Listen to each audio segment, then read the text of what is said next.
Who is the man who rides past? Tell me a story, Aunt Mary, begged Christy as she snuggled behind her sister in the big bed they shared. Tell me a fairy tale. Aunt Mary smiled and wrapped her arms around her little sister in the dark. All Danish children grew up familiar with fairy tales. Hans Christian Andersen, the most famous of the tale tellers, had been Danish himself. Do you want the one about the Little Mermaid? That one had always been Aunt Mary's own favorite, but Christy said no. Tell me one that starts with a king and a queen, whispered Christy. Don't forget the queen. And the queen. They lived together in a wonderful palace. And was the palace named Amalienborg? Christy asked sleepingly. Shh. Don't keep interrupting or I'll never finish the story. No, it wasn't Amalienborg. It was a pretended palace. Aunt Mary talked on, making up a story of a king and queen and their beautiful daughter, Princess Kristen. She sprinkled her tale with formal balls, fabulous gold-trimmed gowns, and feast of pink frosted cupcakes, until Christy's deep, even breathing told her that her sister was sound asleep. She stopped, waiting for the moment, half expecting Christy to murmur. Then what happened? But Christy was still. Aunt Mary's thoughts turned to the real king, Christensen X, and the real palace, Amalienborg, where he lived in the center of Copenhagen. How the people of Denmark loved the King Christian.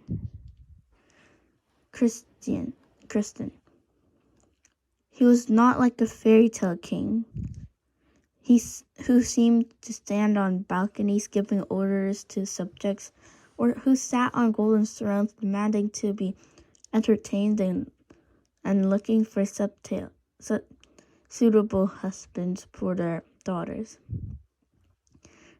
King Christian was a real human being, a man with a serious, kind face.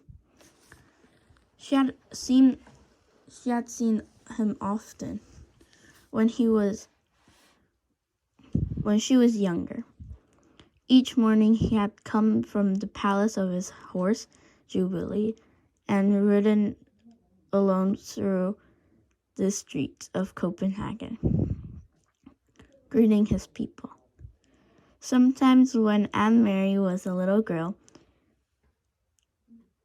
her older sister, Lois, had taken her to stand on the sidewalk so that she could wave the King Christian. Sometimes he had waved back to the two of them and smiled. Now, you are special forever, Lois had told her once, because you have been greeted by a king. Aunt Mary turned her head on the pillow and started through the partly open curtains of the window into the dim September night. Thinking of Lois, her solemn, lovely sister, was always made her sad. So she turned her thoughts again to the king, who was still alive, as Liz was not. She remembered a story that Papa had told her shortly after the war began. Shortly after Denmark had surrendered and the soldiers had moved in overnight to take their places on the corners. One evening, Papa had told her that earlier he was on an errand near his office, standing on the corner, waiting to cross the street, when King Christian came by on the morning ride. One of the German soldiers had turned suddenly and asked a question of a teenage boy nearby. "Who is that man who rides past here every morning on his horse?" the German soldier had asked.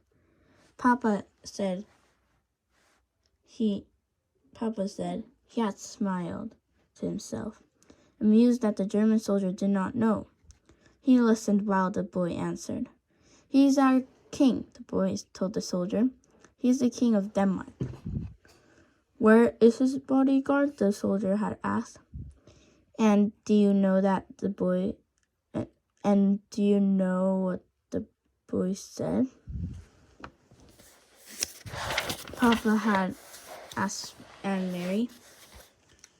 She was sitting on his lap. She was little, then, only 7 years old. She shook her head, waiting to hear the answer. The boy looked right at the shoulder, and he said, all of Denmark is his bodyguard." Anne Mary had shivered. It sounded like a very brave answer. "Is it true, Papa?" she asked. What the boy said. Papa thought for a moment. He always considered questions very carefully before he answered them. "Yes," he said at last. "It is true. Any Danish citizen would die for King Christian. To protect him." "You too, Papa?" "Yes." "And Mama?" "Mama too." Anne Mary shivered again. "Then I would too, Papa, if I had to." They sat silently for a moment. From across the room, Mama watched them, Anne Mary and Papa, and she smiled.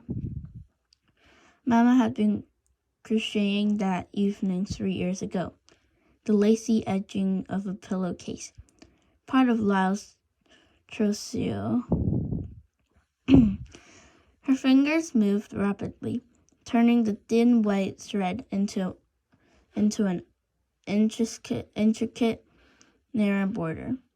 Lyle's was a grown-up girl of 18 then, about to be married to Peter Nielsen, who, when Lyles and Peter married, Mama said Anne Mary and Christy would have a brother for the very first time.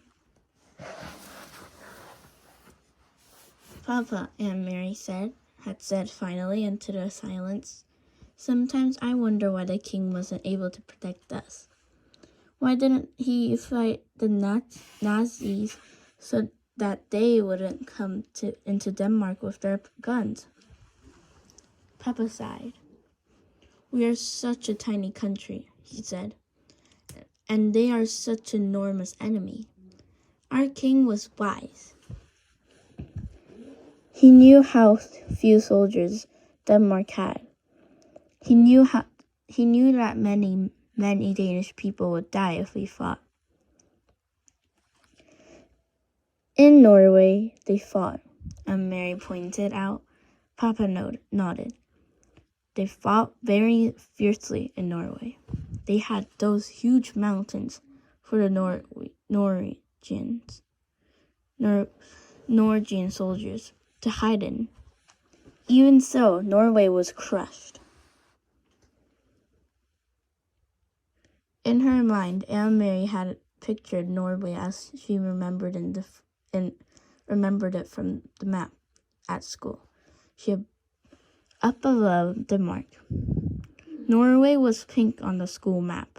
She imagined the pink stripe of Norway crushed by a fist. Are there German soldiers in Norway now, the same as here? Yes, Papa said. In Holland too? In Holland too, Mama added from across the room. And Belgium and France. But not in Sweden, Anne-Marie announced, proud that she knew so much about the world. Sweden was blue on the map, and she had seen Sweden, even though she had never been there. Standing behind Uncle Henrik's house, north of Copenhagen, she had looked across the water, the part of the North Sea that was called the Kattegat, to the land on the other side. That is Sweden you are seeing, Uncle Henry had told her. You're looking across to another country. That's true, Papa had said. Sweden is still free. And now, 3 years later, it was still true. But much else had changed. King Christian was getting old, and he had been badly injured last year in a fall from his horse, Faithful and old Jubilee, who had carried him around Copenhagen so many mornings. For days, they thought he would die, and all Denmark had mourned. But he hadn't. King Christian X was still alive. It was Lies who was not. It was her tall, beautiful sister who had died in an accident 2 weeks before her wedding. In the blue carved trunk in the corner of this bedroom. Anne-Marie could see its shape even in the dark, where folded Lie's pillowcases, with her crocheted edges, her wedding dress with its hand-embroidered neckline unworn, and the yellow dress that she had worn and danced in, with its full skirt flying at the party celebrating her engagement to Peter. Mama and Papa had never spoke of flyers. They never opened the trunk, but Anne-Marie did. From time to time, when she was alone in the apartment, she touched Lyle's things gently, remembering her quiet, soft-spoken sister who had looked forward so to marriage and children of her own. Red-headed Peter, her sister's fiancé, and not married anyone in the years since Lyle's death. He had changed a great deal. Once he had been like a fun-loving older brother to Anne-Marie and Christy, teasing and tickling, always a source of foolishness and pranks. Now he still stopped by the apartment often, and his greetings to the girls were warm and smiling.